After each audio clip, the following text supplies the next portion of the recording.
What is up, guys? It is Schnapper here, back with another NCAA women's basketball recap. And just it's a good week. It's a good week to be a Midwest basketball fan. I think that's a good spot to start. So if you're a Midwest basketball fan, you got a lot to be happy about. Caitlin Clark getting her 3,000th career point in this one. Also, Indiana Fever getting that #1 draft pick, so feels like she might be headed to the WNBA, but we'll see. Let's get into that first game, though. This one's from last week. We have #4 Iowa Hawkeyes taking on Iowa State, and guys, this one was a close one. So 67-58, Hawkeyes do squeak out the victory, mostly because Caitlin Clark's ability to score at will. 35 points, 9 boards, 5 assists. Great game from Caitlin Clark. Other notable player to mention for the Hawkeyes was Kate Martin in this one. 16 points, 4 boards, 3 steals, and a block. Those are the two players that we can talk about for the Hawkeyes. Other than that, the Hawkeyes did not shoot the ball well. They struggled, right? As a team, they came in shooting 50% from the field and only shot 34% for this whole game. So this was by far one of the Hawkeyes, worst shooting performances as a team. They struggled, and I think we got to give credit to Iowa State.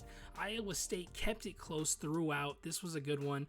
We had 12 lead changes and 8 ties throughout the game, and we got to give credit to Audie Crooks. 15 points, 10 boards, and an assist for her. Held it down for Iowa State. Just a great team effort as well. But Audie Crooks getting that double-double there, so got to give her a shout out. And like we said before, Hawkeyes squeaked this one out. It was Caitlin Clark's ability to just put the ball in the basket that got them this victory. And she got her 3,000th career point in this game as well. So congratulations for her on reaching that. She becomes the 15th player in women's basketball history to reach that milestone. And she is now number 10 on the Division I all-time scoring list. So big game from Caitlin Clark. Big game for the Hawkeyes, and good attempt by Iowa State to take down a top ranked school. So, but yeah, Hawkeyes gonna take that one, and yeah, let's talk about the next team. Let's talk about the next game. So UCLA taking on Cal State University Northridge. A UCLA dominant game. We're not even gonna. We normally wouldn't talk about this game probably. UCLA won 111-48. But the reason why we're talking about this game, guys, Kiki Rice, 14 points, 10 boards, 10 assists, 7 steals. Just a big game from her. Almost gets that elusive quadruple-double. Just 3 steals away from getting that. But gets that triple-double. First one of her career, so congratulations to her. But just UCLA, Coach Corey talked about it after the game and just how her team played so well. As a team, won, but on both sides of the court. They could score the ball, they could play great defense, and we'll get more into that in just a second. But let's talk about the Cal State University Northridge player that, just showed up. She just showed up this game for sure. Almost put up half of her team points, so gotta call it out. Amaya Ferguson, congratulations. You had a great game. You're having a great season for Northridge, but she shot 44% from the field, but I think this is the stat to talk about, guys. 6 for 8 from 3. She shot 75% behind the line. I mean, just a great game from her. 21 points, got a board and 4 assists. So Maya Ferguson, congrats on the great game against UCLA, showing up for a big one. But yeah, UCLA, let's get back to how much they dominated this game, guys, right? So led the game 56-19 at the half. They forced 24 turnovers. Those 24 turnovers got converted to 44 points for UCLA. So UCLA capitalized on that. This is the one that just stands out, I think. This one stands out. UCLA outscored Northridge 64-2 in the paint. That is massive. I mean, massive. 64-2. I don't know if I've ever seen something like that in a stat sheet. That's just such a big difference in that. They won the game by 63 points. Largest lead was 66, and this is the second time UCLA's put up 100 points in this season. So hey, they're just continuing to shoot the ball well. Right now, they're shooting 52% from the field as a team. They're shooting 37.5% from 3 as a team. So UCLA is just scoring the ball. They're playing great basketball. That's why they're ranked 2 in the nation. And yeah, we'll get back to them more later. We got another UCLA game, so I don't think that's the last one. But yeah, congrats Kiki Rice, first triple-double of the year, just of her career. It almost gets that quadruple-double. Maybe we'll see it. But all right, on to the next one. We got South Carolina and Utah. So this was like our premier match, I feel like, of the last week, with number 11 Utah taking on number 1 ranked South Carolina. So South Carolina does get this victory, 78-69. Just everyone on South Carolina played well. I don't think that we can, pinpoint a player that played, that stood out, right? There was no 30-point games on the side of South Carolina, at least, right? We'll get to more on that, but got to call out leading scorer for them, Camila Cardoso, 17.6 boards, 1 assist. Pow Pow had 15 points, 3 boards, 2 assists. For Wiley, 11 points. Kitts, 11 points. Lots of scoring, lots of talent on South Carolina. We knew that, right?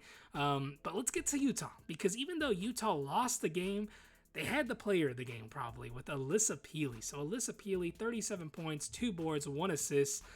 Having a great season. She's having a great season. She's a transfer coming over from USC, finding a new home with Utah. And yeah, she can do it all, guys. She can put the ball on the floor. She can navigate down low. She can stretch the floor. I think that's the big thing, right? I think she's a little in college, she's not small for her size down low, but I think translating to the W, she might be small. But I think one of the big things is she can space the floor. She's shooting over 55% from 3. So I think that's how she can fit into the league, is she can really offer a lot of spacing for a team. And, she can do it all. She can do it all. So Alyssa Peely, though, 37 points, 2 boards, and an assist. I feel like that's the reason we're still talking about this game past the South Carolina winning part, as Alyssa Peely just... hats off to her. Great game. But yeah, South Carolina led throughout, guys. Shot 54.5% from the field. They just got hot in the last bit too. I mean, Utah was within, double digits in the last. They even got within like single digits in the last 2 or 3 minutes. But South Carolina got hot, scored 9 of the last 11 points in the game. And yeah, it was just a big win for South Carolina, and they just showed everyone why they're ranked number 1. I think that's what this game did for South Carolina. It showed them why they're number 1, and it was also a showcase game for Alyssa Peely. But yeah, so we'll see. Also, Utah's without Gianna Nikipins.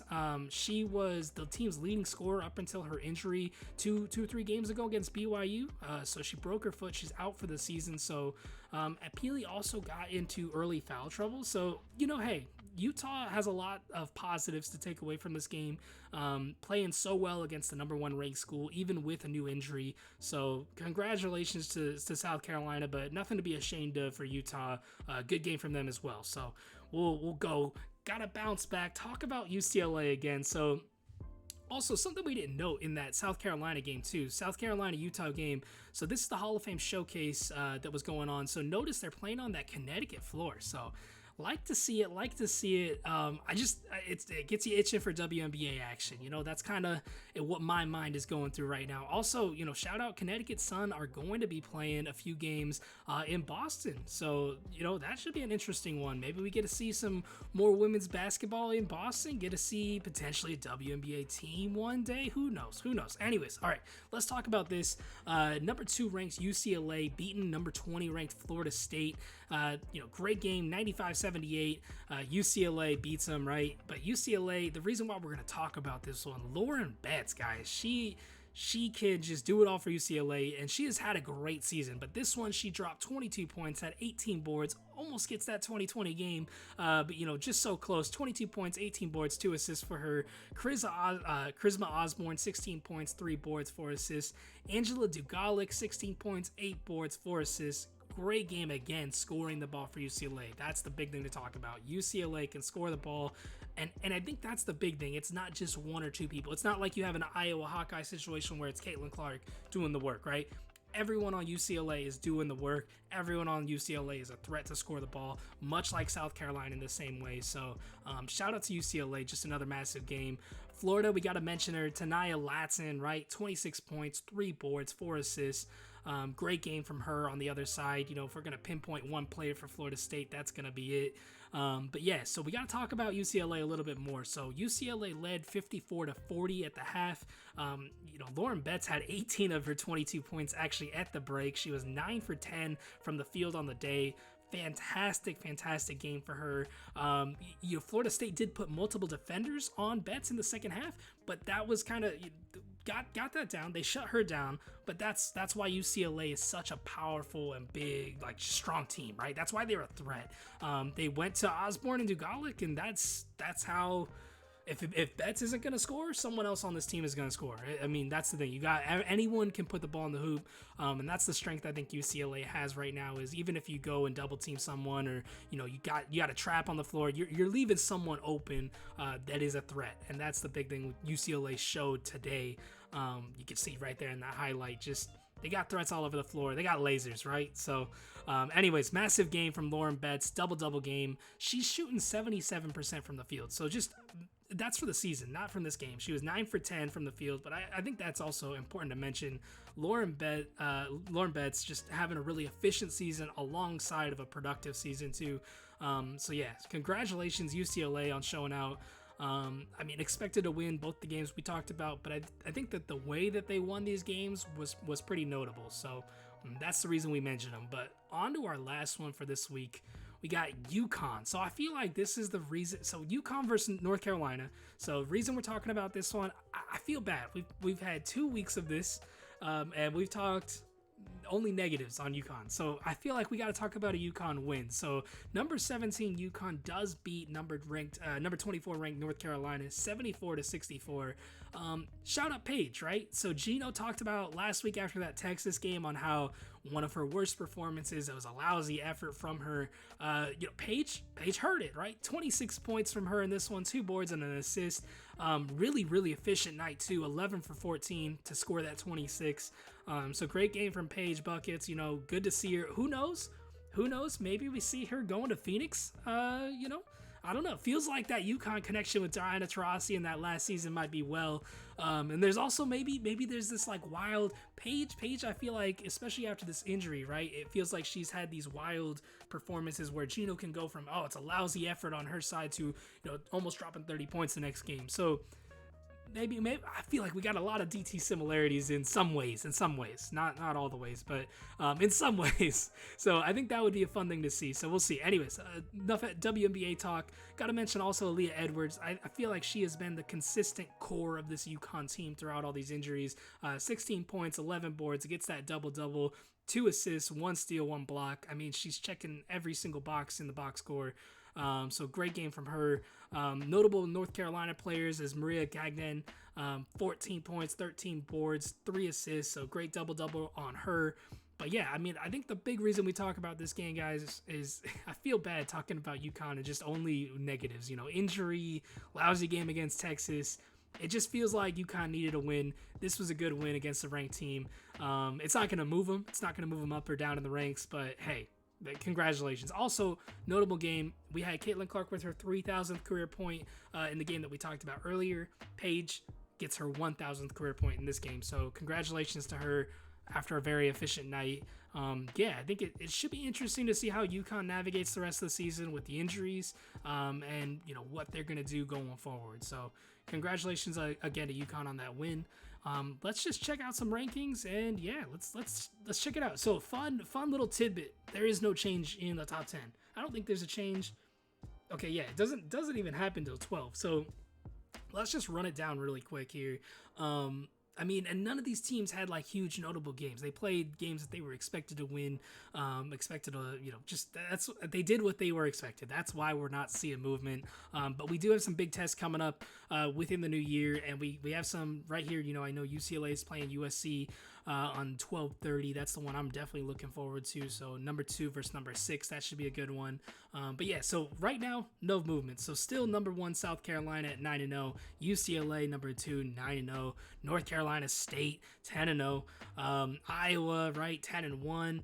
Number 4, Texas coming in at number 5, 10-0. USC 8-0, 6. LSU number 7, 9-1. Colorado 9-1 at number 8. Stanford 8-1 at number 9. Baylor 7-0 at 10. No movement. So that's kind of what we're looking at right now.